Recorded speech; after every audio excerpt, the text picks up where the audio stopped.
Möödunud saates rääkisime vantrast ehk veehirmu kaotamisest. Täna vaatame koos, mismoodi basseinis tasapisi selle foobiaga tegeletakse ja käime koos Kaire Keerbergiga vee sees ära ka.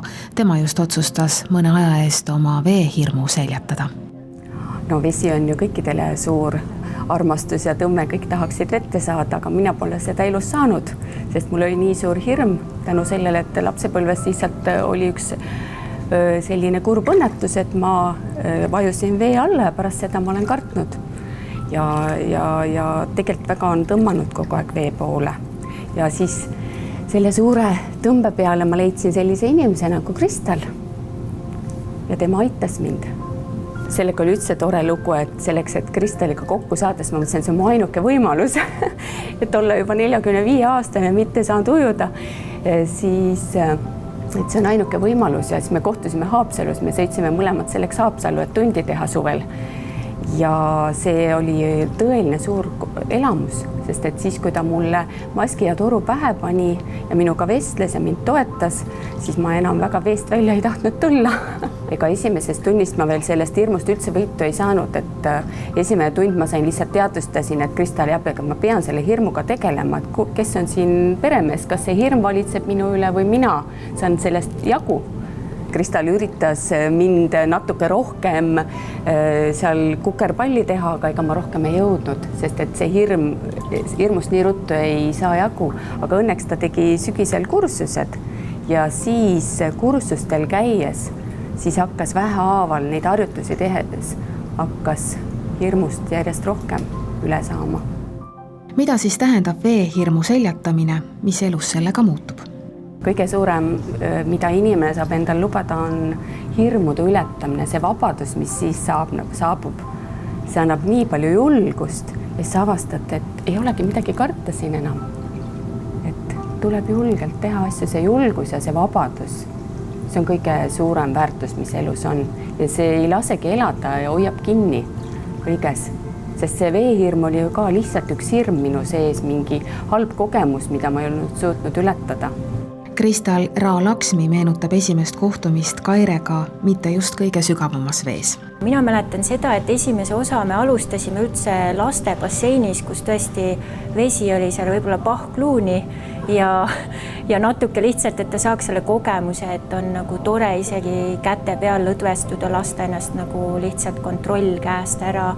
Ja natuke aega hiljem siis läksime natuke sügavamale, kus ma siis proovisin niisuguseid delfiini liigutusi teha.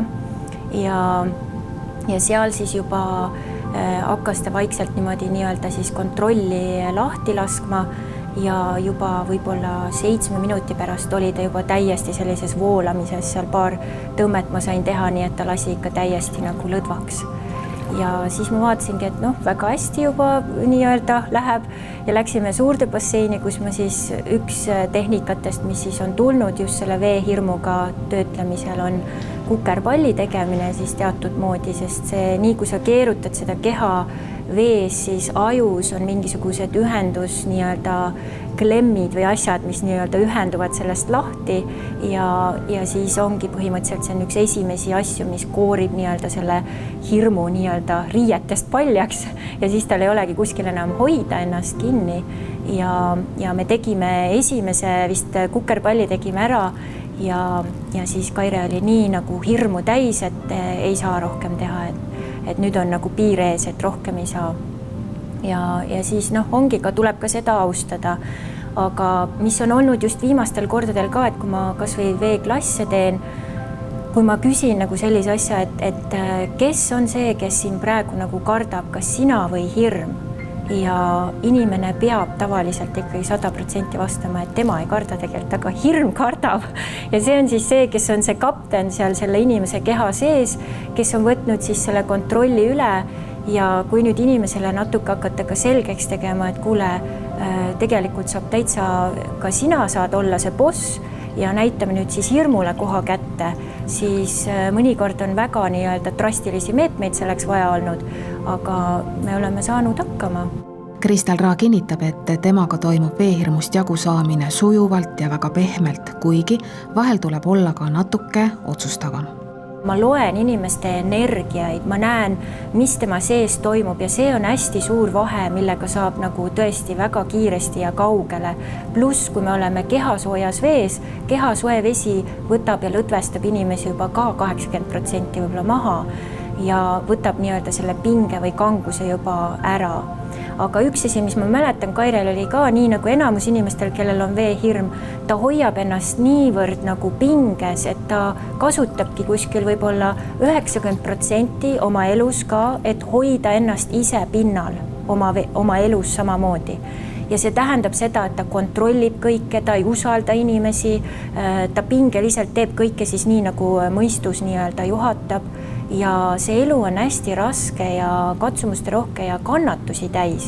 Et nii saab ka, aga kui sa tead, et saab ka teistpidi, et saab voolata ja saab teha seda, mis sulle meeldib ja saab olla inimestega, kes sulle meeldib ja mis veel kõige toremam, sa saad teha seda, mis sulle meeldib ja sa saad ka selle eest väärilist palka küsida ja luua uut väärtust inimestele, et mõtelgem siin, et iga inimene, kes sellisest hirmust läbi tuleb, hakkab elama oma unistuste elu, mida see teeb maailma mastaabis, et võib-olla tõesti neid praegu on vähe veel, 1-2 siin ja väiksed grupid, aga individuaalsel tasandil see üks nii-öelda inimkristall läheb sädelema ja särama ja see ju mõjutab kõiki teisi ka tema ümber, kas või siis alustades perest ja lähedastest ja kolleegidest ja nii edasi. Veehirmust vabanemine ühe basseinitunniga loomulikult ei piirdu. Vahel esineb tagasilööke, tuleb varuda kannatust, aga tulemusteni jõutakse nii või teisiti. Kui inimene nüüd tuleb ainult ühe korra, siis ma saan üsna vähe teha ja tegeleda temaga, et see on ikkagi, kui on suur sügav hirm, meil on ikkagi kiht-kihilt vaja läbi käia, ka emotsionaalselt, kus see on kinni. Kehas on teatud kohad, kus see samamoodi kinni istub, et siin nagu nii-öelda siis solarplexuses rinnakorvi all on üks keskus, kus see hirm on ennast nii-öelda juurinud. Samamoodi on hirm hästi palju peas kinni, et on mingi kogemus olnud, inimene on selle jätnud oma mälestustesse ja kui me nüüd sellega tegeleme ja selle ka ära lahustame, siis ei olegi mitte mingit materjali, kus see hirm üldse saab elada. Et põhimõtteliselt ongi, me kirjutame hirmu välja või vallandame ta, ei anna talle enam tööd ja siis tal ei olegi muud teha, kui läheb ja siis otsib uue kodu, et seal, kus siis vastavad energiad on ja kogemused ja kolib sinna sisse, et kõik see, mida me teeme sisemises maailmas iseendaga, kõik see mõjutab välist maailma. Ja minul samamoodi, et kui mina läksin esimest korda Hawaiile, minul oli sügavuse hirm. Ja minule kunagi väiksena keegi mustlane ütles, et ma upun ära sügavasse vette ja ma kartsin niimoodi seda sügavat vett, et nagu tuld, et ma proovisin väga-väga sellest nagu siis eemale hoida.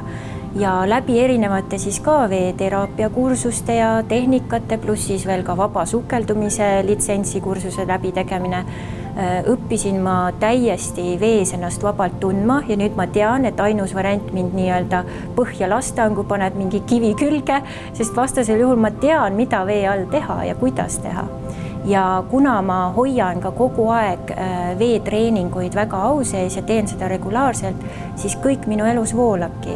Ja nii, kui ma jätan vahele näiteks 1 nädal või 2 nädalat, siis kohe jooksevad asjad kinni ja ma näen, Kaire siin ka noogutab, et tegelikult on sama lugu, et vesi on see juhtiv uue ajastu element, mis lükkab meid voolama.